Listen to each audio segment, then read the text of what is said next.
Ibig sabihin, meron pang gumagala-gala dyan o baka nag-operate pa illegally kung ano man yung operation nila.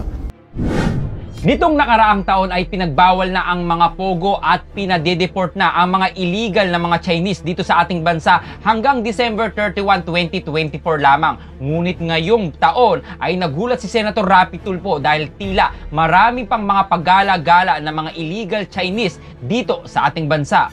Panoorin mo ang video na ito. Tanong ko lang sa PAGCOR, sa immigration.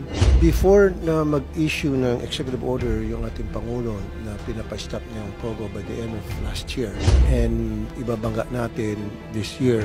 Una, ilan ba yung POGO operators and ilan po yung kanilang mga registered employees? Yes, sir. So, prior to the ban, sir, we had 42 internet gaming licensees, 7 gaming content providers, and 11 support providers. The manpower count as of August 2024 was 58,181, wherein 30,144 po are foreign. Now, na-reach na yung deadline, ilan na po yung mga napatigil at ilan na po yung mga Chinese workers ng POGO na na-deport o napalabas na ng bansa? Total of 3,024.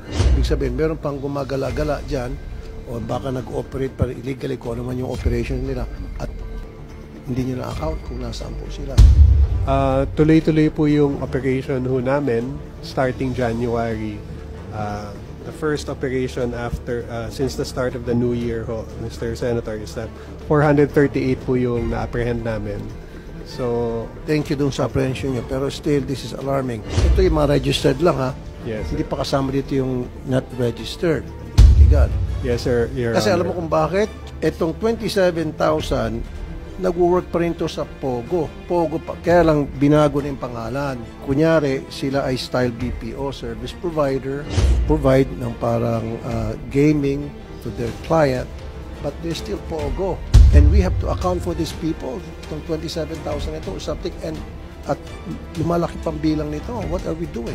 Kaya nga recently, diba, nag-raid ang immigration, kayo, kasamang NBI. Are we not doing something about this? Yes, we are. We are continuously conducting our law enforcement operations. Although we acknowledge ho na sa volume, medyo hindi ho ganun kabilis dahil like the 438 ang nade-deport pa lang ho namin dyan is around half or less than half. So medyo may challenges ho talaga in terms of logistics and from detaining them and to actual deportation. No? PAGCOR, anong game plan ninyo tungkol dito na para totally mapauwi na ito mga dating POGO workers because they don't have a place here in our society. Well, tapos na yung trabaho nila. Kasi kung they stick around, then papasok to sa iba't ibang klaseng krimen. Nandiyan yung kidnapping, they'll kidnap pareho nilang Chinese. Later on, baka pati Pilipino kidnapin ng mga ito, i-torture at hingyan ng ransom. So tuloy-tuloy po na nagbibigay po ng impormasyon ang PAGCOR para po dun sa mga nakikita po namin na meron pa din pong movements po ng foreign nationals, and kami din po ay sumusuporta sa mga operations po ng mga law enforcement agencies. Okay, sa inyo pong intel, after na ban na yung POGO, ano yung trabaho ng mga ito rito at bakit hindi pa rin sila lumalayas? Yes, sir. Actually, sir, we've been coordinating with law enforcement agencies and intelligence community, sir. In fact, yesterday they were in my office and we have plenty of targets now because some of these have gone on guerrilla operations already. Exactly. May mga nasa bahay-bahay na. And then we're finalizing this target packets. We will endorse it to PAOK later on. Marami kasi sila, sir. Hiwa-hiwalay na sila, sir. In fact, yung iba pumunta daw sa mga islands. Okay. Mga islands, sir. So we're monitoring it, sir, closely together with the intelligence community and PAOK especially, sir. Wala ko kayo naman monitor na sila po ay nag-open ng iba't ibang mga negosyo sa gaming pa rin. Kaya lang, iniba na nila yung kanilang pangalan, iba na yung kanilang sistema, pero hinihisan na nilang bago. Alam niyo po yun, Jero? Yes, sir. Actually, we have even some emails, complaints from concerned citizens, and we forwarded it to PAOK already, some of this.